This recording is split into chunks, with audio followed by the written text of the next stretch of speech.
नमस्कार, 5 मिनट में 25 बड़ी खबरों के साथ शुरुआत करते हैं। हरियाणा के सीएम बनने के बाद नायब सैनी ने आज विधानसभा सत्र बुलाया। सदन में बहुमत साबित करेगी बीजेपी।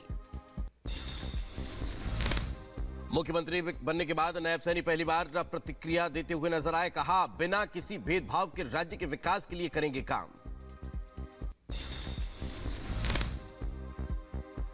हरियाणा में बीजेपी से गठबंधन टूटने के बाद जेजेपी की आज बड़ी रैली। हिसार में दुष्यंत चौटाला का शक्ति प्रदर्शन। लोकसभा चुनाव की घोषणा से पहले मोदी कैबिनेट की आज अंतिम बैठक। प्रधानमंत्री आवास पर दोपहर 12 बजे होगी बैठक। कैबिनेट बैठक में कई गंभीर मुद्दों पर होगी चर्चा। साथ ही बैठक में लिए जा सकते हैं कई बड़े फैसले। पीएम मोदी आज इंडियाज टेकेट विकसित भारत सम्मेलन में लेंगे हिस्सा। पीएम मोदी वीडियो कॉन्फ्रेंसिंग के जरिए होंगे शामिल। युवाओं को पीएम मोदी करेंगे सम्मान।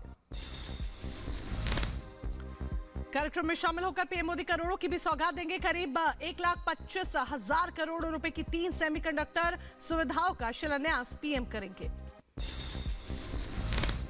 सीए के खिलाफ सुप्रीम कोर्ट में आज मेशनिंग लागू करने के केंद्र सरकार के फैसले पर रोक लगाने की मांग वाली अर्जी पर सुप्रीम कोर्ट में आज मेशनिंग। सीए पर छाई सियासत को लेकर विपक्षी दलों पर केंद्रीय मंत्री अनुराग ठाकुर का हमला। कहा, विपक्ष नहीं चाहता बिना नागरिक वालों का उत्पीड़न खत्म हो। आज सीएम योगी उन्नाव, फर्रुखाबाद, बरेली दौरे पर जाएंगे। उन्नाव में 241 करोड़ की 103 परियोजनाओं का लोकार्पण और शिलान्यास करेंगे।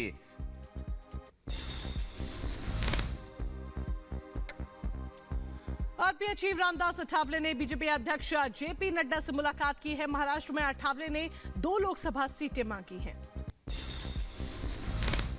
आज इलाहाबाद हाई कोर्ट में मथुरा कृष्ण जन्मभूमि मामले में सुनवाई। 18 मामलों को लेकर दाखिल याचिका पर होगी सुनवाई। जस्टिस मयंक कुमार जैन की सिंगल बेंच करेगी सुनवाई। माफिया मुख्तार अंसारी हथियारों के फर्जी लाइसेंस मामले में दोषी करार। वाराणसी के एमपी एमएलए कोर्ट आज सुनाएगी सजा। मुख्तार को हो सकती है आजीवन कारावास की सजा।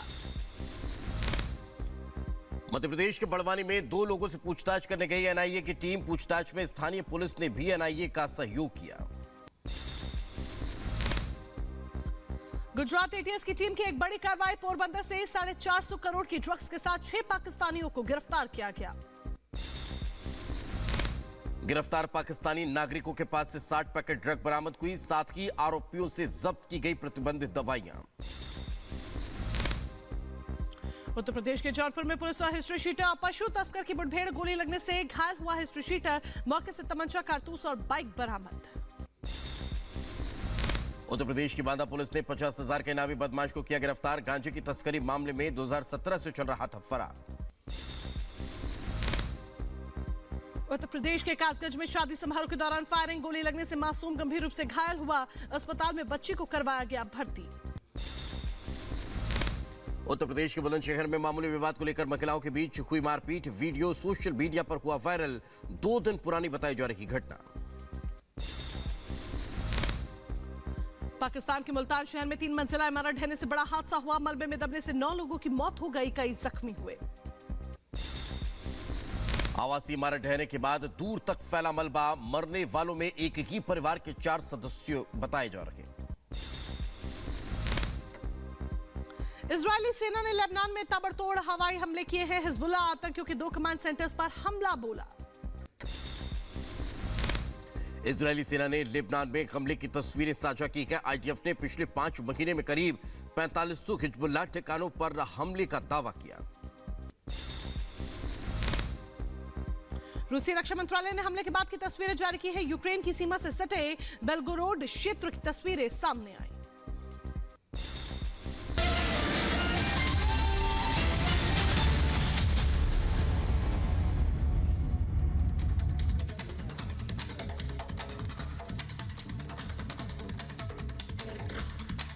चलिए आगे बढ़ते हैं और अब खबरें विस्तार से देखते हैं। सबसे पहले दिन भर की वो बड़ी और महत्वपूर्ण खबरें आप तक पहुंचा देते हैं जिन पर हमारी नजर बनी रहने वाली है। ये 5 महत्वपूर्ण खबरें जिन पर आज दिन भर हमारी नजर रहने वाली है वो आप टेलीविजन स्क्रीन पर देख पा रहे हैं। सबसे महत्वपूर्ण खबर, सेमीकंडक्टर्स की सौगात आज प्रधानमंत्री नरेंद्र मोदी देने वाले हैं। इससे इतर मोदी कैबिनेट की आज इस कार्यकाल की अंतिम बैठक होने जा रही है। तो वहीं नायब सरकार की आज अग्नि परीक्षा भी है और जेजेपी की हिसार में आज रैली होने वाली है। वहीं मुख्तार को कितनी सजा होगी उसका भी आज ऐलान हो जाएगा। तो ये 5 दिन भर की बड़ी और महत्वपूर्ण खबरें जिन पर हमारी नजरें रहने वाली हैं। तो ये वो 5 बड़ी खबरें हैं आज की जिन पर दिन भर हमारी नजरें रहेंगी। सुर्खियों में 5 बड़ी खबरें बने रहने वाली हैं। तमाम अपडेट्स आप तक पहुंचाते रहेंगे। और सबसे पहले बात सीएए को कर लेते हैं। लोकसभा चुनाव से पहले सीएए कानून लागू करने के फैसले ने विपक्ष को देखा जाए तो डरा दिया है। वोट बैंक खिसकने के डर से विपक्ष ने डर वाली सियासत शुरू कर दी है। इंडी गठबंधन के नेता अल्पसंख्यक समुदाय को डराने की कोशिश में जुट गए हैं। सीएए ने कई पार्टियों के सियासी समीकरण क्योंकि बिगाड़ दिए हैं। यही एक बड़ी वजह है कि सीएए के मुद्दे पर जुबानी तीर अब जमकर चलाए जा रहे हैं। रिपोर्ट देखिए।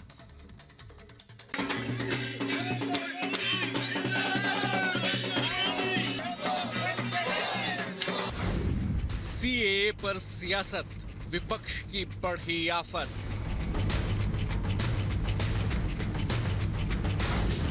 मोदी देंगे शरण, इंडी का तुष्टीकरण।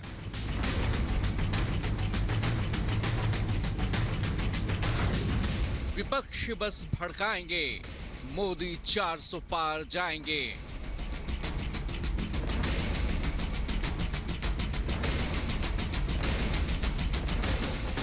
बरसों से बेबसी और बेकदरी की जिंदगी जी रहे लोगों का ये जश्न बता रहा है कि मोदी की गारंटी ने इन्हें सर उठाकर जीने का मौका दिया है।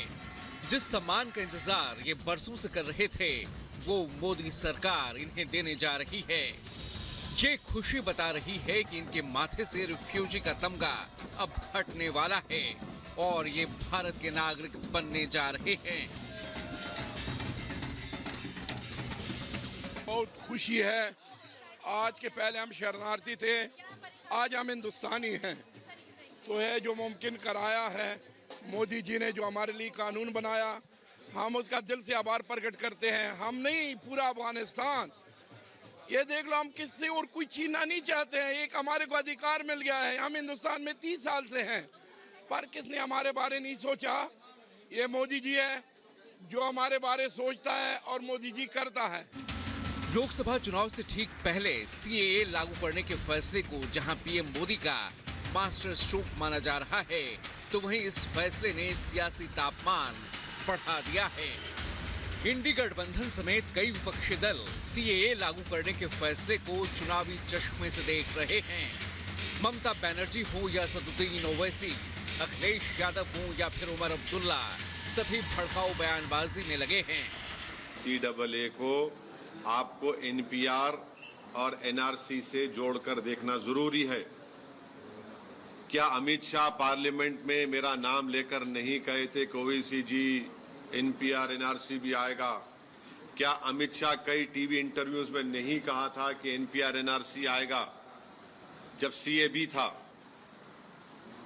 बाद में सीएए वो एक्ट हो गया, वो जब सीएबी बिल था, जब उनका ऑन रिकॉर्ड इंटरव्यू है पार्लियामेंट में, उन्होंने कहा है इलेक्शन का ब्यूगल बजने से चंद दिन पहले सीएए का नोटिफाई किया जाना, शायद इसी से पता चल जाता है कि इसके पीछे मकसद क्या है। जाहिर सी बात है कि बीजेपी मजहब का इस्तेमाल करना चाहती है आने वाले पार्लिमानी इलेक्शन में। सीएए लागू होने के बाद सबसे ज्यादा बौखलाहट पश्चिम बंगाल के सीएम में देखा जा रहा है। जो कानून नागरिकता देने का काम करेगा उसे लेकर दीदी अल्पसंख्यकों में भ्रम पैदा कर रही हैं। अपनी बात में वजन डालने के लिए सीएम ममता ने रमजान का सहारा लिया। एनआरसी करते देबो ना, कारो अधिकार काटते देबो ना, काउके वंचना करते देबो ना, काउके लांछना करते देबो ना। এর জন্য যদি আমার জীবনও যায় আমি জীবন দিতে তৈরি। বাংলার মানুষের অধিকার আমি কিছুতেই কাটতে দেব না। ममता सरकार लगातार सीएए की खिलाफत करती रही है। आखिर इस डर की वजह क्या है, ये जानना भी जरूरी है। दरअसल देश में 3 से 4 करोड़ मतुआ हिंदू समुदाय के लोग हैं। बात बंगाल की करें तो यहाँ करीब 2 करोड़ मतुआ आबादी है, जो करीब 10 लोकसभा सीटों को प्रभावित कर सकते हैं। सीएए लागू होने से इन्हें नागरिकता मिल सकेगी, जिससे बंगाल में बीजेपी की पकड़ मजबूत हो जाएगी।